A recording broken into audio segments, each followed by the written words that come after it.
जनाब, काफ़ी अरसे के बाद हम आज मुलाकात कर रहे हैं और को हमने सोचा कि हम आपसे भी बात करें। बहुत कुछ हो रहा है इस दुनिया में, हालात हाज़िरा में। और जियो पॉलिटिकल, जियो इकोनॉमिकल सिचुएशन बहुत तवातुर में तब्दील हो रही है। मशरिक़ वस्ती में भी चीज़ें बहुत चेंज हो रही हैं। अमेरिका के अंदर जब से प्रेसिडेंट ट्रंप आए हैं तो हर दिन एक सरप्राइज़ देकर आ रहा है, और वो जिस तरह के डिसीजन मेकिंग कर रहे हैं, लोग बहुत ज़्यादा हैरान हैं उसके ऊपर। और काफ़ी सारी कंट्रीज़ जो हैं वो इससे परेशान भी हैं। तो आज हम पर्टिकुलरली अमेरिका के हवाले से ही बात करेंगे। जो प्रेसिडेंट ट्रम्प ने 2018 में जो एक ट्रेड वॉर स्टार्ट की थी और जो टैरिफ बढ़ाए थे, और उसी का तसलसल है ये। और उनकी अमेरिका फर्स्ट पॉलिसी है जो कि अप्रैल में उन्होंने टैरिफ बढ़ा दिया बहुत सारी कंट्रीज, जिनके अंदर चाइना सर फहरिस्त है, जिनको 125% तक का उनका टैरिफ जो है वो गुड्स का बढ़ाया है, जस्ट टू मेक श्योर कि अमेरिका का इंटरेस्ट जो है वो इंडस्ट्रीज़ का और बाकी सारी चीज़ों का जो है वो इंटैक्ट रहे। लेकिन क्या ये उनका सिर्फ इंटरेस्ट है, या फिर ये एक अलग तरह की जंग है जो कि वो चाइना के ऊपर मुसल्लत करना चाहते हैं? क्योंकि ऑब्वियसली अमेरिका चाइना को एज अ थ्रेट देखता है, और एक इकोनॉमिक सुपर पावर है चाइना। ये कोई माने या ना माने आज के दौर में, लेकिन इसको काउंटर करने के लिए ये एक ऐसी पॉलिसी है जिसके बारे में बहुत सारे जो क्रिटिक्स हैं वो इस बारे में बात कर रहे हैं। और लेकिन इसका इम्पैक्ट क्या होगा, आज सलमान भाई से ये जानना चाहेंगे कि सलमान भाई, टैरिफ्स तो वो बढ़ा रहे हैं, इस बारे में आप क्या समझते हैं कि ऑन द अदर हैंड क्या अमेरिका अपने पाँव पे खुद ही कुल्हाड़ी नहीं मार रहा? क्योंकि ये तो सिर्फ चाइना से ना सिर्फ ये बरह रास्त उनके मामलात हैं, बल्कि जो दूसरी कंट्रीज़ के ऊपर उन्होंने और जो उनके एलाइज हैं उसके ऊपर उन्होंने टैरिफ बढ़ाया है। तो इसके क्या दूररस नताइज अमेरिका की इकनॉमी पे, बिलखुसूस और बिलुमूम पूरी दुनिया की इकॉनमी पे पड़ेगा? तो काइंडली इस बारे में थोड़ा सा हमें आगाह कीजिए जी। अच्छा, जैसा कि आपने कहा कि इसके क्या दूरदर्शन नतज जो होंगे वो दुनिया पे और चाइना पे, क्योंकि काउंटर पार्टी चाइना है अगर आप देखा जाए तो। और इन्होंने 2018 में जब आए थे, 2016 में जब इलेक्ट होके आ गए थे, तो उन्होंने उस वक्त भी किए थे, और बाइडन ने भी उसको सस्टेन किया आगे जाके टैरिफ्स, क्योंकि देखो ये अपना राइवल जो है यूएस, वो चाइना को ही समझता है। और एक्चुअली इकोनॉमिक पावर के हिसाब से देखा जाए, दुनिया की जो दो बड़ी जीडीपी के हवाले से, जो दुनिया की दो बड़ी इकोनॉमी है, वो यूएस नंबर वन पे है और चाइना दूसरे नंबर पर है। तो उसी की हम ज्यादातर बात करेंगे। बाकी कंट्रीज की भी यहाँ इन्वॉल्वमेंट है, लेकिन हम उनकी दो बात करेंगे ताकि लोगों को समझ में आ जाए, हमारे व्यूवर्स को, कि मामला है क्या। अच्छा, अब ये वो जगह है जहाँ पर जियो इकोनॉमिक्स और जियो पॉलिटिक्स जो है वो ओवरलैप हो रही है। तो हमारे व्यूवर्स सिर्फ ये ना समझें कि टैरिफ वॉर जो है वो इसका मतलब सिर्फ ये है कि बस आपने एक ट्रेड टैरिफ लगा दिए, एक दूसरे पे लीवी लगा दी और इम्पोर्ट ड्यूटीज लगा दी और अल्लाह अल्लाह खैर से ला दी। यहाँ पर जो ग्रेटर जो मामला है वो आपको समझना पड़ेगा। ये जियो पॉलिटिक्स और जियो इकोनॉमिक्स ओवरलैप हो रही है इस जगह पर, ये आपको सोचना पड़ेगा और समझना पड़ेगा। दूसरी बात यह है कि पहले हम यहाँ से शुरू होते हैं कि ये सारा सब कुछ ये ऑप्टिक्स के लिए तो बहुत अच्छा है। यानी जो डोनाल्ड ट्रम्प साहब आए और हमने आपको तवातुर से कमेंट्री की इसके ऊपर, जब आ चुके थे, हमने आपको बताते चले गए कि ये जो होगी उनकी 4 साल का जो दौर होगा, ये अनप्रेसिडेंटेड होगा, और ये पहले आपने कभी इस तरह का नहीं देखा होगा। और हमने आपको जो जो चीजें बताई थी, मैं जरा सा रिपीट कर दूंगा आपको, फिर आपको अंदाजा हो जाएगा कि हमने दिसंबर के आखिर में जो हमारा तुर्फा तमाशा के पेज पे हमने बैनर भी लगाया था कि जो अगले 2025 में जो तीन बड़ी चीजें होने वाली हैं, उसमें हमने आपको तीन चीजें बताई। कि एक तो क्योटिक सिचुएशन क्रिएट होगी, सिविल वॉर टाइप की, जो कि आप गाजा में देख रहे हैं, सूडान में देख रहे हैं, आपने सीरिया में देखा अभी हालिया तौर पे। इन 3-4 महीनों में आपने बहुत कुछ देखा, और अभी 9 महीने बाकी हैं, बेफिक्र हो जाए। तो एक तो ये हो गया। दूसरी चीज हमने आपको बोली थी कि एआई का जो है ना, जो वो इतनी तेजी से अनफोल्ड होगी, वो हमने बैनर में आप जाके देख लें, हमने आपको पहले ही प्रिडिक्ट किया था कि बहुत तेजी से अनरोल होगी, और आपने देखा। उसके बाद ही आपने सब कुछ देखा कि डीप सीक आ गया, और इस तरह की एक पूरी रेस शुरू हो गई, और जेमिनाई और ग्रुप, और ये आप सब देखते चले गए, एक तेजी से हुआ इस 3 महीने में। तीसरी चीज जो हमने आपको बताई थी उसमें, वो थी आपकी इकोनॉमिक वॉर्स। आप जाके वो बैनर देख लें, वो हमने दिसंबर में लगाया था, और अब आप वहां खड़े हुए हैं कि टैरिफ वॉर शुरू हो चुकी है, ठीक है, और अपने फुल स्विंग पे है। तो अमेरिका ने, जैसे कि अमर आपने कहा कि 100 और 104 और 125 इस रेंज में उसने टैरिफ लगाए हैं चाइना। अब हम चाइना की बात कर रहे हैं, बाकी कंट्री के हवाले से पूरी लिस्ट शाया की है उन्होंने।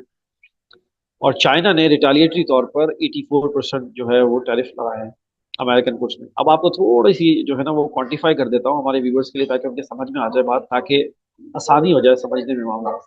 देखें, जब ट्रेड वॉर की आप बात करते हैं ना, तो कंट्री दो कैटेगरी में डिवाइड होता है। या तो नेट इंपोर्टर होता है कंट्री, या नेट एक्सपोर्टर होता है। नेट एक्सपोर्टर क्या होता है? जो अपनी जो इम्पोर्ट और एक्सपोर्ट में ज्यादा जिसकी एक्सपोर्ट्स होती हैं इम्पोर्ट के मुकाबले में, वो नेट एक्सपोर्टर होता है, यानी जो ज्यादा एक्सपोर्ट करता है। नेट इम्पोर्टर क्या होता है? जो ज्यादा इम्पोर्ट करता है।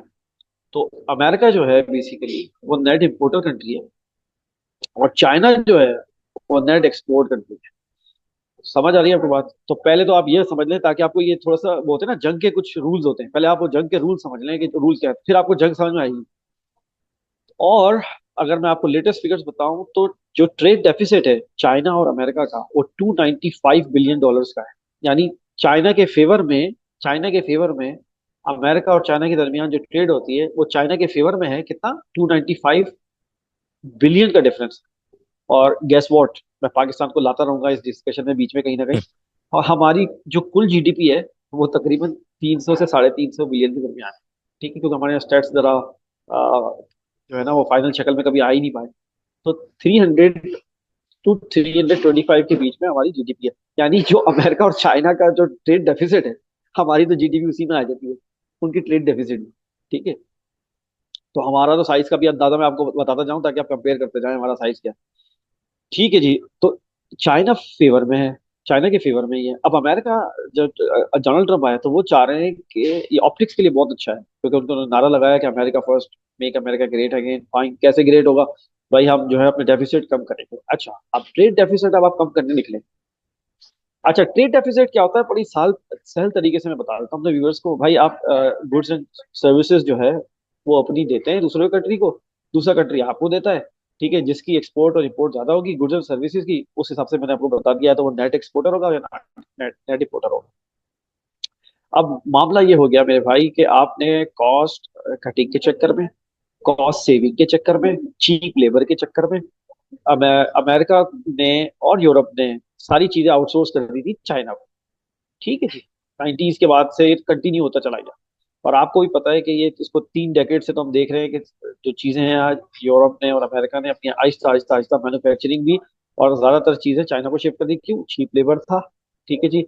हर चीज वहाँ पे cost of doing business easy थी, तो आपने भेज दी वहाँ पे। इवन आपके जो स्मार्टफोन्स भी हैं, उनमें भी जो प्रीमियर स्मार्टफोन्स हैं वो आपको पता है चाइना में बनते हैं। डिजाइन होते हैं मुख्तलिफ जगहों पे, लेकिन बनते वहाँ हैं। तो ये तो आपने कर दिया था। अब डोनाल्ड ट्रम्प को आते के साथ ही ख्याल आया कि यार वो जो 20th सेंचुरी का जो कॉन्सेप्ट था टैरिफ्स का और प्रोटेक्शनिज्म का, यानी प्रोटेक्शनिज्म इसे कहते हैं कि अपनी इंडस्ट्री को प्रोटेक्ट करना। आप अपनी इंडस्ट्री को कैसे प्रोटेक्ट करेंगे? लोकल इंडस्ट्री को बाहर से जो इम्पोर्ट वाली माल है उसको महंगा करके, तो टैरिफ्स आप अप्लाई करते हैं। ठीक है। तो उन्होंने कहा कि जिन जिन ममालिक से हमारा ट्रेड डेफिसिट है, यानी हम नेगेटिव में हैं, उन पे टैरिफ लगाते हैं, ताकि उनकी इंपोर्ट्स हमारे यहाँ अमेरिका में यानी महंगी हो जाएंगी। और जब महंगी हो जाएंगी तो हमारा जो ये जरा मुबादला खर्च हो रहा है उस पर फॉरेन एक्सचेंज वो नहीं होगा। ये बात इतनी सीधी सी नहीं है, जैसा कि मैंने आपको शुरू में बताया कि जियो पॉलिटिक्स और जियो इकोनॉमिक्स में ओवरलैप कर। ठीक है। अच्छा, बाकी कंट्री भी मैं बताता हूँ कैसे जद में आएंगे वो। और पूरी दुनिया आ चुकी है जद में। अगर आप देखेंगे जो जो मार्केट्स है दुनिया की, वो पिछले 2 हफ्ते में आप देखें वो क्रैश हो रही है। ठीक है, ब्लड बाथ हो रहा है स्टॉक एक्सचेंजेस में, और इस तरीके की सूरत हाल सिचुएशन चल। अब चाइना ने क्या किया देखें, बात सुन। चाइना के तो फेवर में है ये, लेकिन अमेरिका, ये इन्होंने ट्रेड वॉर शुरू तो कर दी। अमेरिका के अंदर से लिखने वाले अब ये लिख रहे हैं कि अमेरिका ने, जैसे कि आपने भी कहा कि अपने पाँव में कुल्हाड़ी तो नहीं मार दी गई। अब देखिए मामला क्या होगा कि आपने टैरिफ तो लगा दिए। टैरिफ जब लगता है तो उसका रेसिप्रोकल टैरिफ भी लगता है। यानी आप लगाएंगे तो ऐसा तो नहीं होगा कि सामने वाला बंदा हाथ बांध के आपके सामने खड़ा हो जाएगा। वो भी आप पे रिटालिएटरी टैरिफ लगाएगा, जो कि चाइना ने लगाया है। अभी हम केस स्टडी कर रहे हैं चाइना और यूएस की, क्योंकि दो दुनिया की दो सबसे बड़ी इकोनॉमी यही है। उसने रिटालिएटरी टैरिफ लगा दिया। ठीक है। अब जो अमेरिकन गुड्स भी जाएंगी, यानी अमेरिकन एक्सपोर्टर है जो चाइना में एक्सपोर्ट करते हैं, उनको पहले तो हिट लगेगी।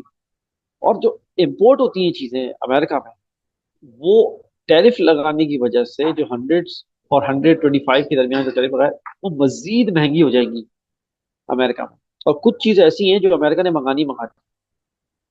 ठीक है जी, मंगानी मंगानी है। जैसे हमारा डेवलपिंग कंट्रीज का केस है पाकिस्तान का। अगर पाकिस्तान को इंडस्ट्रियल अपनी जो है वो फाउंडेशन पे रहना है, तो हमें कुछ मशीनरी तो मंगानी है, इम्पोर्ट करनी आपको पता है ना, केमिकल्स है, ऑयल है। ए, तो आपको मंगानी ही मंगानी है। जब मंगानी ही मंगानी है और आप टैरिफ पे इम्पोज करेंगे, तो इसका मतलब ये है कि आप अपनी इम्पोर्ट्स और महंगी कर देंगे। ठीक है। जो इम्पोर्टर है पाकिस्तान में बैठा हुआ है, वो जब इम्पोर्ट करेगा उसको और महंगी पड़ जाएगी क्योंकि टैरिफ लग गए। और तो टैरिफ क्या होगा जब वो इम्पोर्ट जो इसी तरह अमेरिका में वो जो इम्पोर्ट मजीद महंगी हो जाएंगी, और उनका यही मानना था कि जब इम्पोर्ट्स महंगी हो जाएंगी तो ये बेसिकली लोग ये इस्तेमाल करना छोड़ देंगे, और इसकी वजह से हमारा फॉरेन एक्सचेंज बचेगा। लेकिन होगा क्या कि जो चीजें मंगानी है वो तो वो मंगाएंगे, और उसकी वजह से वो मजीद महंगाई हो जाएगी, और मजीद महंगाई होने की वजह से प्राइसेस बढ़ना शुरू हो जाएंगे अमेरिका में मजीद। तो ये सारा पूरा आप स्पाइरल समझ लें, और ये स्पाइरल घूमेगा घूमेगा घूमेगा, एक्शन रिएक्शन, यानी आप मजीद लगाएंगे वो मजीद लगाएगा। आप और उसके नतीजे में ट्रेड और इकोनॉमिक ब्लॉक्स सामने आएंगे। यानी कुछ कंट्री बोलेंगे यार ऐसा करते हैं ब्लॉक्स बना लेते हैं, आपस में तो हम लोग टैरिफ फ्री होके खेलते हैं, बाकी अगर जो वो लगाएगा तो हम उसके अगेंस्ट आ जाएंगे। आप देखिए, आप अगर चाइना के खिलाफ ये करेंगे, और मैंने आपको बताया जियो पॉलिटिक्स और जियो इकोनॉमिक से ओवरलैप हो रही है, तो आपको आप नजर आएगा आपको कि रशिया के साथ खड़ा होता हुआ नजर आएगा। चाइना के जो इन्फ्लुएंस में जो कंट्रीज हैं वो चाइना के साथ होते हुए नजर आएंगे।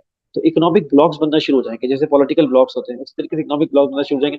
यूरोपीय यूनियन जो है वो जो है वो स्टार्ट से ही वो एक इकोनॉमिक ब्लॉक भी है, सिर्फ पॉलिटिकल ब्लॉक नहीं है, वो इकोनॉमिक ब्लॉक भी है। तो वो अब देखो वो भी क्या कर रहा है, वो भी अमेरिका के खिलाफ जो है रिटालिएटरी टैरिफ के बारे में बहुत जल्द जो है वो सामने आने वाले हैं, और शुरू हो चुके हैं वो। तो कहने का मतलब ये है कि ये एक ऑल आउट वॉर शुरू कर दी है डोनाल्ड ट्रम्प ने, यूनिलैटरली, और उसकी अब रिटालिएटरी एक्शन आपके सामने आ रहे हैं।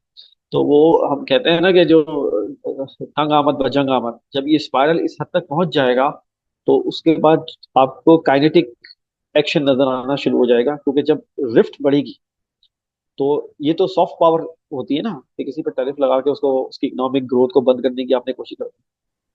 अमेरिका ने इसी पे इक्तफा नहीं किया। अमेरिका को पता है, और इससे आगे बढ़कर एक काम कर रहा है अमेरिका ने, वियतनाम को, मैक्सिको को, कंबोडिया को, जो चाइना से ट्रेड करते हैं उनको बोला है कि अगर आपने चाइना से ट्रेड की तो फिर आप हमें एक्सपोर्ट मत करने। यानी अमेरिका वहां पर भी अपना इन्फ्लुएंस यूज कर रहा है कि आप भी नहीं करें अगर हम नहीं कर रहे। तो ये आप समझ आ रही है आपको, ये ऑल आउट एक ट्रेड वॉर शुरू हो चुकी है। और इसका एंड जो है, अनफॉर्चुनेटली अनफॉर्चुनेटली आमतौर पे जो माजी में और हिस्ट्री से हमें सीखने को मिला है कि उसका एंड क्या होता है, वो फिर काइनेटिक एक्शन आपको नजर आता है, वो फिर ऑल आउट वॉर जो होती है, इकोनॉमिक वॉर, वो कन्वर्ट होती है क्योंकि अब आप एक स्पाइरल में जा चुके हैं। अब आपको हर चीज, अब आप गुड्स के बाइकआउट देखेंगे, टैरिफ तो है ही है, अब आप गुड्स के बाइकआउट देखेंगे, फला कंट्री से ताल्लुकात नहीं रखे अगर मेरे को एक्सपोर्ट करना है तो। इस तरह की चीजें अब शुरू हो जाएंगी जो कि फ्री ट्रेड के खिलाफ है। तो इससे होगा सलमान क्या? भाई, एक चीज क्वेश्चन मेरा ये है कि छोटी कंट्रीज पर क्या इसको सस्टेन कर पाएंगी, रिटेलिएट करेंगी? छोटी कंट्रीज का तो बहुत प्रॉब्लम हो गया है, और खास तौर पे पाकिस्तान जैसी कंट्री जो कि आइसोलेटेड, किसी ब्लॉक का हिस्सा नहीं है, बहुत प्रॉब्लम हो जाएगा। आप तो वैसे ही, जैसे मैंने कहा आपको शुरू में कि नेट इंपोर्टर कंट्री है, आपका तो वैसे ही ट्रेड डेफिसिट है, आप तो वैसे ही ट्रेड डेफिसिट में रहते हैं ना। और ट्रेड डेफिसिट को पूरा करने के लिए आप क्या करते हैं, आपका करंट अकाउंट डेफिसिट हो जाता है। करंट अकाउंट डेफिसिट के लिए आप फिर कर्जे लेते हैं आईएमएफ के बाद, एक एक बिलियन दो दो बिलियन के लिए आप भीख मांगते फिरते हैं। ये आपका मजीद बढ़ जाएगा अगर ये सिचुएशन रहे। अच्छा, लेकिन ये अगर आपने रिटालिएटरी इम्पोर्ट्स पे टैरिफ लगाया तो ये भी हो सकता है कि रिटालिए, लेकिन वही मैंने आपको कहा कि आपकी जो इम्पोर्ट्स की जरूरत है, ऑयल, मशीनरी, वो ज्यादा महंगी है बनस्बत ये कि जो आप एक्सपोर्ट करते हो, यानी टेक्सटाइल है, और फ्रूट वेजिटेबल्स करते हैं आप, और लेदर गुड्स करते हैं। ये तो आपको पता है ये तो कुछ भी नहीं, सिंथेटिक आजकल बनने लग गया, लेदर का सिंथेटिक बनने लग गया। चाइना ने पूरी दुनिया को जो है वो हैरान कर दिया ये सब आर्टिफिशियल चीजें बना बना के। कहने का मतलब ये है कि आप पे बड़ा असर पड़ने वाला है, और आप जैसे जो डेवलपिंग कंट्रीज हैं उन पर बहुत असर पड़ने वाला है। उसकी वजह यह है कि आपके पास ना इकोनॉमिक ब्लॉक है उस तरह का स्ट्रॉन्ग कोई, ना आप यूरोपीय यूनियन का कोई हिस्सा है, ठीक है जी, ना आप रशिया चाइना है या इंडिया है जो इतनी बड़ी इकोनॉमी हो, जो दुनिया के जो वो G10 में आती हो, ऐसा भी कोई नहीं है। तो आप पे बहुत ज्यादा असर पड़ने वाला है। लेकिन उसमें एक सिल्वर लाइनिंग ये है इस सब में कि अगर आपने वो रिटालिएटरी इम्पोर्ट पे टैरिफ लगाए तो पहली बात तो दुश्मनी तो आपने लेनी लेनी पड़ेगी। आप अब दुश्मनी तो आपको लेनी पड़ेगी अगर आप टैरिफ लगाएंगे तो, जाहिर सी बात है आप वो लगाएंगे तो आपको भी लगानी पड़ेगी, कुछ ना कुछ तो लगाएंगे आप। जब आप लगाएंगे तो उसके बाद ये होगा ये कि आप अपनी इंपोर्ट में जो फॉरेन एक्सचेंज यूज हो रहा है वो कम कर देंगे, ठीक है। और अननेसेसरी गुड्स पे तो आप बिल्कुल टैरिफ लगा सकते हैं। जैसे हमारे यहाँ होती है ना लग्जरी गाड़ियां आ रही हैं, ये आ रहा है वो आ रहा है, मतलब है कॉस्मेटिक की ये प्रोडक्ट्स आ रही हैं, ये आ रहा है, और पता नहीं अजीब गरीब चीजें आ रही हैं, उन पे आप लगाएं। उसमें होगा क्या कि आपकी जो लोकल इंडस्ट्री है उसको एक वैक्यूम मिलेगा ग्रो करने का, और अगर हुकूमत ये 4 साल डोनाल्ड ट्रम्प का जो पीरियड है, अगर ये यूज करे अपनी लोकल इंडस्ट्री को प्रोटेक्ट करते हुए कुछ इंडस्ट्रियल डेवलपमेंट करे और सब्सिडाइज करके अपने लोकल मैन्युफैक्चरर को कुछ सब्सिडाइज करके मौके दे, तो आप इंपोर्ट सब्स्टिट्यूट गुड्स बना सकते हैं। ये है सिल्वर लाइनिंग पाकिस्तान के लिए इसमें। समझ आ रही है आपको बात? लेकिन ओवरऑल मुझे नहीं लगता कि इतने शॉर्ट टर्म में जिस कंट्री ने 70 साल में इतना कुछ खुद ना बनाया हो, वो 4 साल में डोनाल्ड ट्रंप के बिल्कुल एक्टिवली कॉन्शियसली जो है वो इस मौके का फायदा उठाते हुए मुझे नजर नहीं आ रहे पाकिस्तानी और कोई भी डेवलपिंग कंट्री। तो अगर ये कर सके तो बहुत अच्छा है, इस वैक्यूम को इस्तेमाल करके लोकल इंडस्ट्री को बिल्ड करें। और अगर नहीं कर सके तो हम बहुत नुकसान में जाने वाले हैं ऑटोमेटिकली। आपने ऑलरेडी देख चुके हैं कि जो दुनिया की मार्केट्स हैं उन्होंने रिएक्ट करना शुरू कर दिया है, क्योंकि सबको पता है कि हम स्पाइरल में जा रहे हैं। स्पाइरल में जाने का मतलब है हम रिसेशन में जाएंगे अब। ठीक है, अब पूरी दुनिया जो है वो रिसेशन में जाएगी, क्योंकि होगा क्या कि इस टैरिफ और ये जो वॉर, इकोनॉमिक वॉर, इसके नतीजे में मैंने आपको बताया एक्शन का रिएक्शन होगा। और आपकी जो ग्लोबल इकोनॉमी है वो श्रिंक होगी, और जो ग्लोबल ट्रेड वॉल्यूम है वो श्रिंक हो जाएगा हमारा। तो जब चीज श्रिंक होती है इकोनॉमिक्स में, तो फिर हम रिसेशन में जाएंगे। और रिसेशन में आप जब जाएंगे तो आपको पता है फिर अनएम्प्लॉयमेंट भी होगी, फिर पॉवर्टी भी बढ़ेगी दोबारा से, और ये सारे मामला चलते रहेंगे। तो अब आपको ये बात समझना चाहिए कि आप एक स्पाइरल में आ गए हैं। ठीक है, लेकिन अगर पाकिस्तान अभी भी इसको अवॉइड करने की और जो है ना कर्टेल करने की कोशिश करे कि कुछ कंट्रीज से, जैसे हम पहले ही बोल चुके हैं कि लोकल करेंसी में ट्रेड करे, यानी वो फॉरेन एक्सचेंज वाला मामला वो बाईपास करने की कोशिश करे, और बार्टर ट्रेड करे कुछ जगह से। जैसे जो आप टेक्सटाइल प्रोडक्ट देते हैं ईरान से, आप ऑयल ले रहे हैं, लेकिन वही वाली बात है, इसमें पॉलिटिक्स आ जाएगी कि आपको ईरान से कोई ऑयल लेने नहीं देगा। सलमान भाई, ये मुझे तो चीज लगता है ये है कि हम आप जो बात अभी कर रहे हैं ना, तो मैंने मेरी बस अभी डेट के ऊपर नज़र पड़ी तो आज जो है वो 9 अप्रैल है 2025। ठीक 3 साल पहले जो है वो पाकिस्तान में रिजीम चेंज हुआ था। तो 3 साल में तो कुछ नहीं हो पाया। ये मेरा तो नहीं ख्याल था कि कुछ ऐसा कुछ होगा। इट सीम्स टू बी कि अप्रैल की जो ये पहला अशरा है उसका आखिर हमारे लिए अच्छा नहीं है तारीखी तौर पे। तो मुझे ऐसा लग रहा है कि ये आपने बिल्कुल सही आइडेंटिफाई किया कि ये हमारे हम वही दोहराए पे आगे फिर दोबारा से खड़े हो गए। एक चैलेंज खत्म हुआ नहीं है कि अब दुनिया जो है वो एक इकोनॉमिक स्पाइरल में जा रही है, जिसका डेफिनेटली हम पे असर होगा। हम किसी ब्लॉक का हिस्सा नहीं है, हम बहुत पहले तमाशा के प्लेटफॉर्म से अपने व्यूअर्स को बताते हैं, हम एक आइसोलेटेड कंट्री हैं। हम ना किसी ब्लॉक का हिस्सा है पॉलिटिकली, ना इकोनॉमिक तौर पर। तो हमारा होगा क्या? तो कब तक हम ये हमारे हुक्मरान 2-2 बिलियन का कर्जा जो है वो सिक्योर करके कौम को मुबारकबाद देते हुए नजर आते हैं, यानी कर्जा लेके हाई इंटरेस्ट रेट पे कर्जा लेके कौम को मुबारकबाद देते हैं। इससे ज्यादा शर्म मैं क्या बोलूँ, इससे ज्यादा शर्मनाक बात क्या हो सकती है कि हुक्मरान कर्जा लेके ज्यादा इंटरेस्ट रेट पे और मुबारकबाद दे के भाई हमने देखे कर्जा सिक्योर कर लिया IMF से, और उसकी ऑल कंडीशनैलिटीज के साथ। जो कि आपको पता है कि उसकी कंडीशनैलिटी क्या होती है जी। कि आपने टैक्स बढ़ाना ही बढ़ाना है गरीब पे, और जो है ना वो उसके गिर्द जो है वो हिसाब जो है वो तंग करना है। तो हम इस चले गए। जहां तक बात है रेसिप्रोकल टैरिफ की, यानी आपके ऊपर कोई 10% टैरिफ लगाए, आप उसके ऊपर 10% टैरिफ लगाए, समझ में आता है, इसे रेसिप्रोकल टैरिफ कहते हैं। ये दुनिया में हर दफा होता है, हिस्ट्री में भी। लेकिन अभी जो जंग छिड़ी है, उसके पीछे जो है वो डीपर राइवलरी है, सिर्फ इकोनॉमिक वॉर नहीं। और और देखें जो बाकी जो आप देखेंगे, आप कुछ स्मार्ट कंट्रीज भी हैं वो इसके बीच में से निकल जाएंगे कि उनको पता है कि हमें 4 साल ही निकाल, 4 साल किसी तरीके से, वो होता है ना कि 4 साल किसी तरीके से मैनेज कर लो यार। उसमें इंडिया भी है आपको, जो कि बहुत स्मार्टली उन्होंने एक पैकेज लेके आए मोदी साहब डायरेक्ट ट्रम्प के पास, एक बहुत चालाकी से एक पैकेज लेके आए उन्होंने, उनके बोलने से पहले ही पैकेज दे दिया कि भाई ये पैकेज। फिर भी रिटालिएटरी तो खैर टैरिफ लगा ही लगा। लेकिन इसमें जो आपको पता है कि कुछ कंट्री स्मार्टली प्ले कर जाएंगे। लेकिन पाकिस्तान को जब तक ये बात समझ में आएगी, पाकिस्तान के हुक्मरानों को कि ये हो क्या रहा है, तब तक जंग बहुत आगे जा चुकी होगी इकोनॉमिक। मैं आपको बता रहा हूँ यार, नोट कर ले मेरी बात। मैं आपको बता रहा हूँ, दिसंबर में हमने तुफा तमाशा पे ये लगाया था बैनर, जी। इकोनॉमिक वॉर्स आ रही है। हम अपने व्यूअर्स को बोलेंगे जाके देखिए पीछे, जो हम आपको ऐसे नहीं बता रहे होते, हम रिसर्च करके आपको सारी चीजें बता रहे होते हैं। हमें पता है। बस ये वही वाली बात है कि बस अल्लाह ताला किसी तरीके से हमारे दिमाग में डाल देता है ये बातें, और हम डिस्कस कर लेते हैं। हमारा हमारा कुछ नहीं है इसमें, बस अल्लाह ताला कहीं से डाल देता है, क्योंकि हम चाहते जी। ही हैं कि उनकी आवाम को कॉन्शियस रखें, बस। और बाकी कुछ भी नहीं। जी।